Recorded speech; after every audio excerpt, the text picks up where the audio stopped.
बाळाला chicken soup कधी सुरू करायचं, कसं बनवायचं आणि किती द्यायचं सगळं एकाच व्हिडिओमध्ये आपण पाहणार आहोत. तर व्हिडिओ नक्की शेवटपर्यंत पहा. आणि हां, चॅनलवर नवीन असाल तर चॅनल जरूर सबस्क्राईब करा, कारण मी रोज नवीन नवीन बेबीच्या इथे रेसिपीज अपलोड करत असते. चला तर आपण सूप पाहूयात अगोदर कसं बनवायचं.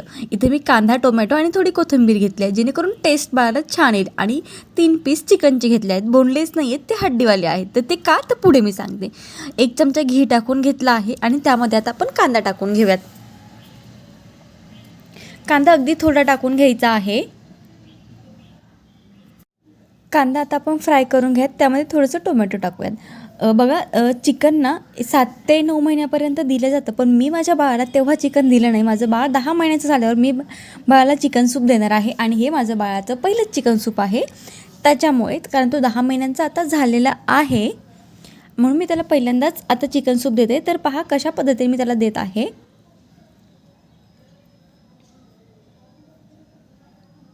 तर आपल्याला छान हे फ्राय करून घ्यायचं आहे, अगदीच कच्चं वगैरे राहायला नको.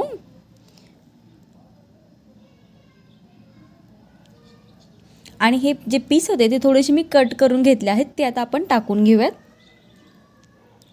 काय होतं ना, जे बेबी अंडरवेट आहेत किंवा कमी खाणाऱ्या बाळांसाठी चिकन सूप ना अगदी एनर्जी देणारं फूड आहे.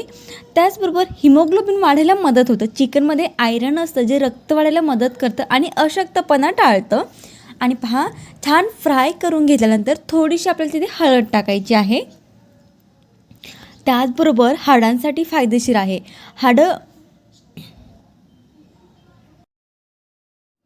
हाडं मजबूत होण्यास याची मदत होते.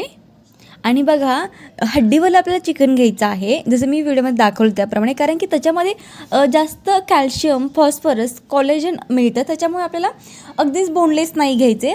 जे असते ना हड्डीवालं, ते आपल्याला घ्यायचं आहे. 2 ते 3 पीस मी घेतले आहेत आणि छान फ्राय करून घेऊयात. थोडंसं पाणी टाकून घेऊयात, जेणेकरून ते खाली लागणार नाही आणि जे अंगाचं पाणी असतं ना, ते देखील त्याला सुटलं जाईल त्याच्या. आणि आपण झाकण ठेवून घेऊयात. आणि पहा, डॉक्टर पण आपल्या मोठ्यांना पण सांगतात की सर्दीमध्ये वगैरे ना चिकन सूप घ्या, जेणेकरून तुमची सर्दी वगैरे कमी होईल. काय होतं, बाळाला जर सर्दी वगैरे असेल तर ही सूप नक्की द्या. मी माझ्या बाळाला 10 महिन्याचं झाल्यावर चिकन सूप चालू केलं आहे.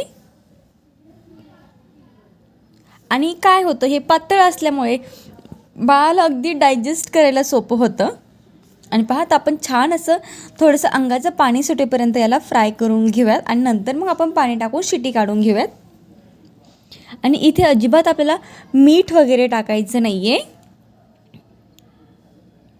आणि सुरुवातीला आपल्याला बाळाला अगदी 2 ते 3 चमचे द्यायचं आहे. जरी 10 महिन्याचं बाळ असेल तर आपण पहिल्यांदा त्याला चिकन सूप देतोय, त्याच्यामुळे 2 ते 3 चमचे आपल्याला त्याला सूप द्यायचं आहे. जास्त सूप त्याला द्यायचं नाही आहे.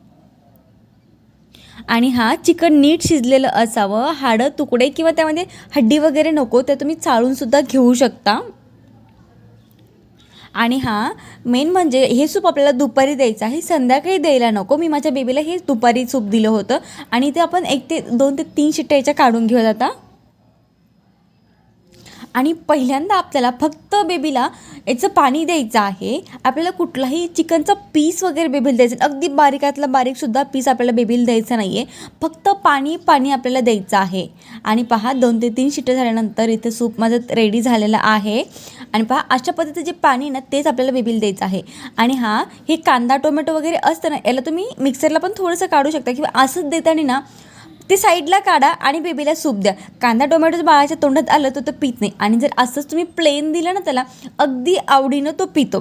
फक्त अगोदर आपल्याला कमी प्रमाणात द्यायचं आहे आणि नंतर बाळाला आवडलं तर तुम्ही जास्त प्रमाणाचं वाढू शकता.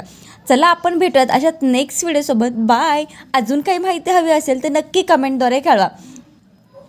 आणि मी अशात नवीन नवीन रेसिपी रोज अपलोड करत असते बेबीच्या. त्यासाठी आपल्या चॅनलला जरूर सबस्क्राईब करा, लाईक करा, कमेंट करा आणि शेअर देखील करायला विसरू नका. आणि बाळाचा कुठलाही अन्नपदार्थ देताना अगदी माहितीपूर्वक त्याला द्या. चला, आपण भेटूयात नेक्स्ट व्हिडिओमध्ये. बाय.